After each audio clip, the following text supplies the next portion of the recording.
Hi everybody, it's Richard here again and welcome to another video.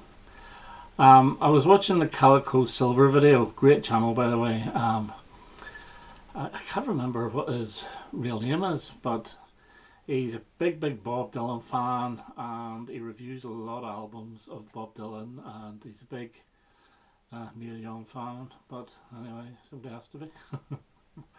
And Todd Rundgren fan and so forth, but Bob Dylan is number one. He was actually he was reading through a list of some of his favorite female singers. So rather than just do favorite female singer, that's very difficult to say, favorite female singers, I thought I would show albums of female solo artists. So people like Chrissie Hynde.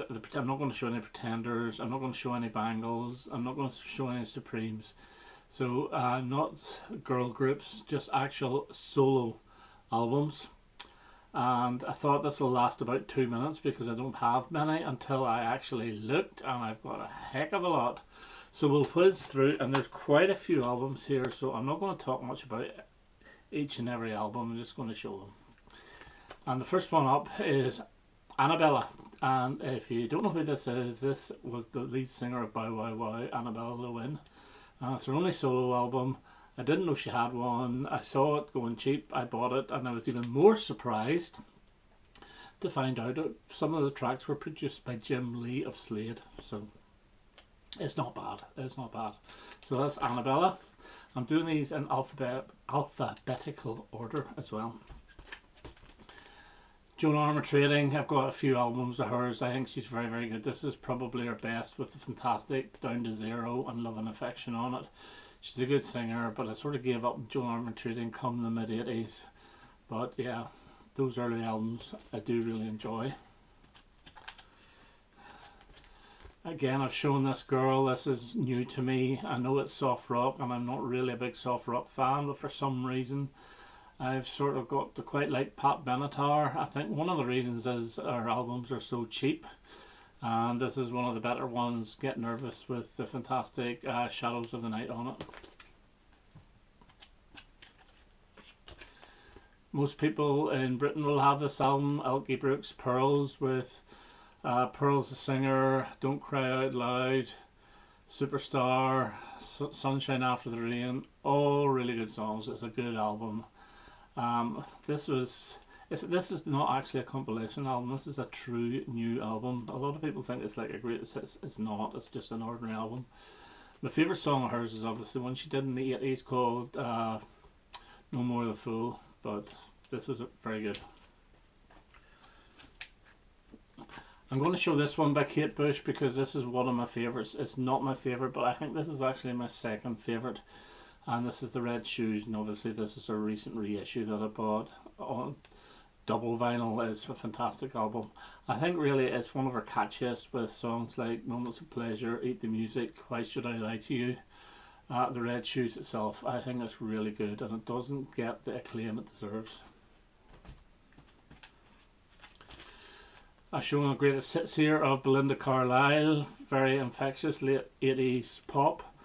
I love the song Runaway Horses, that's my favourite. Summer Rain, what's the other, Leave a Light On. They're all really good, catchy songs, and I've got a couple others of her original. I've got Belinda, and I've got the her first album and the Runaway Horses album. Bit of 60s and Petula Clark, and I've one other album of hers called Just Pet, which I haven't actually played yet. I got it for £1. But yeah, this is a good greatest hit. It's like Downtown is one of the great 60s singles. I love her song Sailor, and I Know a Place is also good. My Love, very good album. I Couldn't Live Without Your Love, Down in the Sub. What's it called? Don't Sleep in the Subway. I'm confused with Soft Cell. But yeah, this is a pretty good double album by Petula Clark. I had a friend on Facebook who's a huge Petula Clark fan, and he just went on so much about her that it just put me off her, but I do quite like that double album. So here we go. Next, Judy Collins. I have a couple of her albums. This is one of her 60s ones, In My Life. This is pretty good, it's quite hippie. Tom Thumb Blues she does by Bob Dylan. She also does a nice version of In My Life, The Beatles, and Suzanne by Leonard Cohen. A greatest hits of Kiki D. I'm just showing this. I could have shown 3 other studio albums. Their best being Loving and Free, but yeah, this is pretty good. It's got Amaryllis on it and Loving and Free on it. Has it got? Yes, it does. And Chicago. It's a good album. Good greatest hits album. Cheap on the Warwick label. This was very cheap and I bought this. I don't know why. I bought it for one song.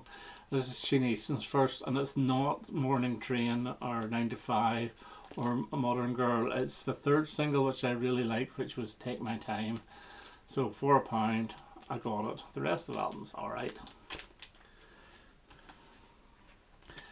I'm including Agneta because I like her solo material, or English solo material. I'm included. This is her 2nd English album, and it actually has contributions from people like Jeff Lynne, who wrote One Way Love. Justin Hayward wrote The Angels Cry. This is actually quite a good album. Really do enjoy this. And this is Agneta Falskog. And if you have Agneta, you have to have Frida.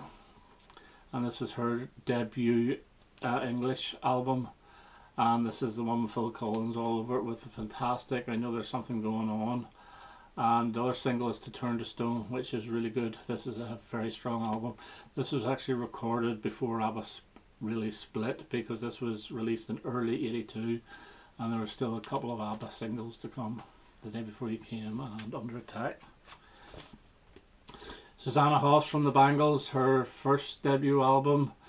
The single My Side of the Bed I bought when it came out. Really enjoy it. Again, it's a little dated, but it's a good album, and fair play to her. She does a decent, half decent version of David Bowie's Boys Keep Swinging. This is Annie Haslam and Annie in Wonderland, and I bought this solely because she was Roy Wood's girlfriend and he wrote a few songs, and the songs that she sings sound like Roy Wood. It's not a bad album. She was the lead singer of Renaissance. I know nothing of their material, but this is quite not a bad album. It's quite folky, quite hippie, but it's good. Joan Jett, I know it's really Joan Jett and the Black Horse, but this first one is solo Joan Jett, and it's probably her best, with the fantastic Bad Reputation. She does the cover of Do You Want to Touch Me, which I won't mention who did that. And generally Wooly Bully, You Don't Own Me. This is a really good album, really strong album. So that's Bad Reputation by Joan Jett. Awesome album by Grace Jones, love her, really do. This is my favourite of hers, I think, between that and Living My Life. This has got Walking in the Rain, Pull Up to the Bumper, Night Clubbing, Art Groupie, Demolition Man. I've seen that face before. It's a really strong album. So this is Night Clubbing by Grace Jones. Everybody's got a Carole King album, and most people have Tapestry. I also have Tapestry, but I want to show this one at Writer because it includes the beautiful version of her own, Up on the Roof, which I absolutely love. And I think this was the one before Tapestry, or maybe 2 before Tapestry, but it follows the same sort of type of music. Very good. Carole King, Writer. Cyndi Lauper, bit of fun. Usually show the better album, which is She's So Unusual. This is True Colours. It features the hit single True Colours, but even better, Change of Heart. Quite dated, this one, but it's still not a bad album. My Only Lulu, that sounds funny. My Only Lulu is a best of with Shout, I'm a Tiger, Boom Bang a Bang, and her brilliant version of The Man Who Sold the World, which really is a David Bowie single, or a David Bowie and the Spiders from Mars single, with Lulu singing the lead vocal. Bowie's got sax all over it, and Mick Ronson plays on it, and I don't think Woody plays. I think it's during the pin-up sessions, but it's a great version.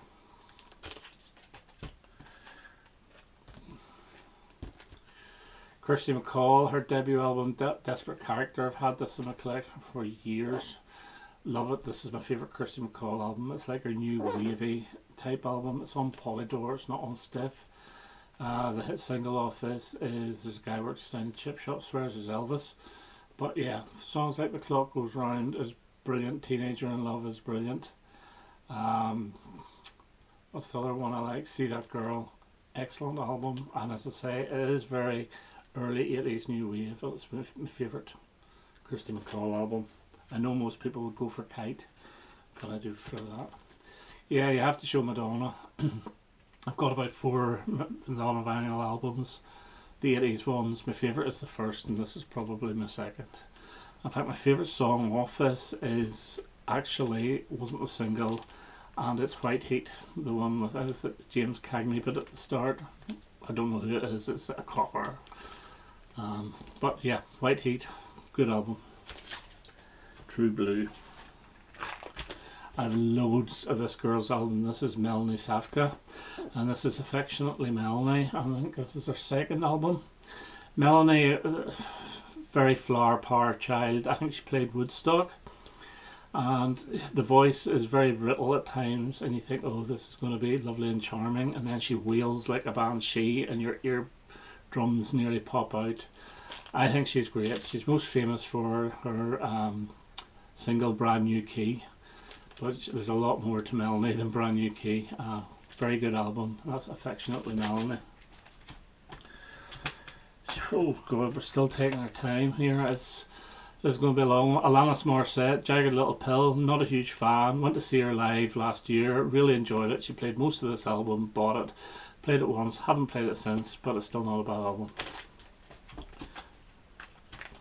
Olivia Newton-John. Yeah, this is my favourite Olivia album. I love it. We've had this in the household for years. This is her country album with Banks of the Ohio and If Not For You on it, and a really good version of No Regrets. Has anyone ever done a bad version of No Regrets? I've never heard a bad version. Stevie Nicks, and this is Belladonna, her debut album. It's probably her best. It's got Stop Dragging My Heart Around. And what else is on this? Edge of 17 and Leather and Lace. I do prefer Stevie Nicks as part of Fleetwood Mac, because I think she really benefits from the help from Lindsey Buckingham, but that's not going to happen anymore, which I'm actually disgusted about, but we won't go into that. Hazel O'Connor, this is her third album, Cover Plus, from 1981. This has got the brilliant Cover Plus We've All Grown Up, and a good version of the Stranglers hanging around on it. This is a pretty good album. Breaking Glass is her best, but I do like this as well. Suzi Quatro, of course, Queen of Glam. This is one of her, when I say later albums, from 1980, and it's one of her best as well, with fantastic Rock Hard on it and Glad All Over. Good album. She's actually got really strong albums, Suzi Quatro, and she wasn't a bad songwriter as well, so this is one of the good ones. Sandy Shaw, a little bit of 60s, Puppet on a String, Girl Don't Come, Long Live Love. There's always some on there to remind me. A couple of hits albums of Sandy Shaw, really, that's all I need. We're getting down rightly. I bought this the other day. I have it on CD. This is Patti Smith, Horses. Good album. Her voice is a wee bit like Marmite. She tends to warble a bit, which can get on your nerves after a while, but I really enjoy this. Redondo Beach, Gloria is a very highly critically acclaimed album. It's really good. Most households will have had this. This is Barbra Streisand's Guilty. I love this album. This is really a Bee Gees album with Barbra Streisand singing, and side one of this is perfect. Run Wild, Woman in Love, The Love Inside, Promises. Fantastic album. Donna Summer, this is a love trilogy, and side one of this has got my all-time favourite song by Donna Summer, and that's Try Me, I Know We Can Make It, and it takes up the whole of the side. I think it's brilliant, and it's a really good album. I love 70s Donna Summer. Tanita Tikaram, possibly my favourite female singer of all time. This is her third album. She got her hair cut for this one, Only the Ones We Love. What's the other single? I Love the Heaven Solo. Has backing vocals from Jennifer Warnes on Only the Ones We Love, and it's a really strong album. In fact, all her albums are strong, bar about one or two. This one I bought in the mid 80s because, you know, I was just hugely into Paul Weller. This is Tracy. This is actually not that bad. It's got a couple of good singles. I Love You When You Sleep, which is a reworking of Billy Porterhouse, Elvis Costello song from Goodbye Cruel World, and Souls on Fire. But the best song on this is Far From the Hurting Kind, which is almost like a Supremes type number. It's not bad, it's not brilliant, but you know, I enjoy it. Tina Turner, 1983, Private Dancer, probably her best album, and the best song off this is the Martin Knopfler written Private Dancer. Another Tracy, this time Tracy Ullman. I love Tracy Ullman. I think her singles are great and her albums are great. She only had two. She doesn't take it seriously, and it shows. It's really enjoyable, and this is really good, like 60s type pop with Breakaway, Move Over Darling, and They Don't Know. She also does a version of Blondie's I'm Always Touched by Your Presence there. About three more. Kim Wilde, 1981, her best album, Checkered Love, Kids in America, Water on Glass. This is actually pretty good, and her second album, Select, is pretty good as well. And then the next one sort of went downhill a little bit, but Kim Wilde, excellent album, her debut. Mary Wilson, I bought this for just what I always needed. Yes, it is retro, 60s Motowny type music, and it's not bad, it's not brilliant, it's not bad. Another hit single off this was Cry Me a River. And we're down to W, and of course Amy Winehouse, 2005, fantastic album. It's such a shame about this girl. Her debut album Frank was also very good as well, but this is her masterpiece. So that's a lot of the female solo albums I have, or artists. There's some more in there, but I didn't pick them all out because I'd be here all day. But there's a few I want to give special mention to, and I'm going to show three albums which I've got on CD, and I would love to have them in vinyl. And the first one is the second album by Duffy, and this is called Endlessly, and I absolutely love this. This is better than Rock Ferry, but it completely bombed. Whatever happened to Duffy, I have no idea. I really liked her singing style, but this, I didn't know when I bought this, but all the songs off this were co-written with Albert Hammond, who I'm a huge fan of, and I wasn't aware. Another one I've shown before is Andrea Corr's Lifelines. I would love to have this on vinyl. This is a covers album, and it's absolutely brilliant. Covers things like Pale Blue Eyes, Blue Bayou, Number 9 Dream. And there's the one Tomorrow in Her Eyes, which I think is a Ron Sexsmith song, is absolutely wonderful. Great album. But the one I would love to have more than any on vinyl, and I played this so many times, and I have 6 of her vinyl albums, but from 1990 onwards none of her albums were released on vinyl, and this is Carleen Carter's I Fell in Love, and this is pure hoedown country, and I think it is amazing. It really is, and I've bought all her albums since this as well, and they're all very good, but this one stands out. So this is the one I would really love to get the most on vinyl. Okay, so that's it. That's some of the female solo artists. I hope you enjoyed that, and I hope to have another video quite soon. Okay, now, thank you, all the best. Bye bye.